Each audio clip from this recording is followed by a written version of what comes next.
Jangan lupa klik subscribe, comment, like, and share.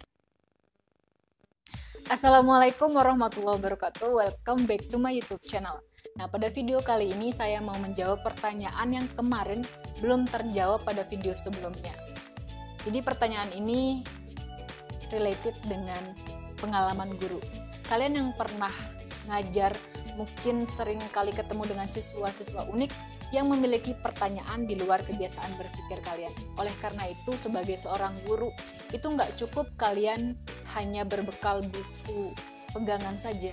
Kalian perlu berselancar ke dunia maya, kemudian update dengan isu-isu terkini, karena seringkali siswa itu bertanya tentang hal-hal kekinian atau hal-hal yang aneh yang mereka mungkin temukan di dunia maya atau di berita-berita online. Pertanyaan-pertanyaan simpel itu bisa berupa: 1. Kenapa air laut rasanya asin? Sebetulnya rasa asin pada air laut itu berasal dari garam-garam mineral yang tersimpan di dalam batuan. Nah, kalian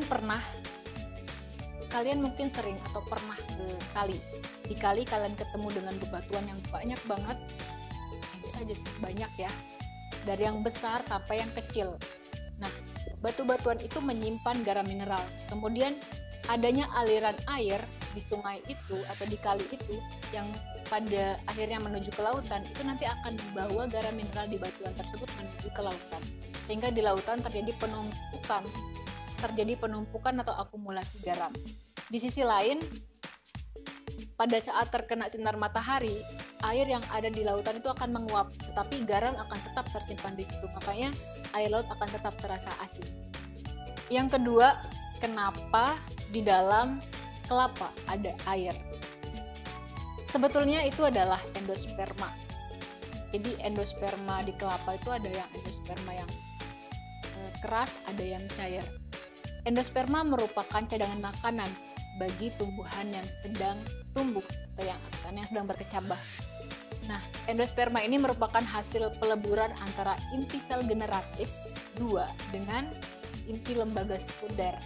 Pada kelapa, endosperma bagian pinggir itu akan menjadi daging buah, sedangkan bagian dalam akan menjadi air. Saya rasa buah-buahan yang mengandung air bukan hanya kelapa saja. Hampir semua buah-buahan ya mengandung air, tapi dengan kadar yang berbeda. Kalau kelapa memang lebih banyak. Nah, kalau misalkan kalian makan semangka, makan apel, makan jeruk, itu kan ada air juga di dalam, tapi kadarnya berbeda. Nah, itulah air ataupun daging buah itu merupakan endosperma yang ada di dalam buah tersebut. Pertanyaan yang ketiga, mana duluan, ayam atau telur? Jawabannya adalah ayam, karena protein pembentuk cangkang telur itu ada di ayam. Pertanyaan yang terakhir ini levelnya lebih tinggi. Jadi Rizky nanya nih, jika dalam ekspresi gen hasilnya adalah asam amino yang akan dirangkai menjadi protein, salah satunya adalah berbentuk enzim, maka bagaimana proses terbentuknya enzim yang pada awalnya membantu ekspresi gen tersebut? Jadi gini, ada enzim membantu ekspresi gen, kemudian ekspresi gen ini menghasilkan enzim lagi. So, enzim yang ini asalnya dari mana? Kalau saya ya mikirnya mirip sama mana duluan telur atau ayam. Jadi yang perlu kita tahu di sini ada proses dalam tubuh manusia. Untuk makhluk hidup itu ada istilah ekspresi gen. Itu adalah proses pembentukan protein melalui transkripsi dan translasi, di mana nanti ini akan berdampak kepada sifat yang tampak pada makhluk hidup. Misalnya, kenapa hidungnya mancung, kenapa rambutnya warna hitam, kenapa dia tinggi, kenapa dia kulitnya putih, hitam, dan sebagainya. Itulah bentuk dari ekspresi gen, ekspresi protein yang ada di dalam manusia.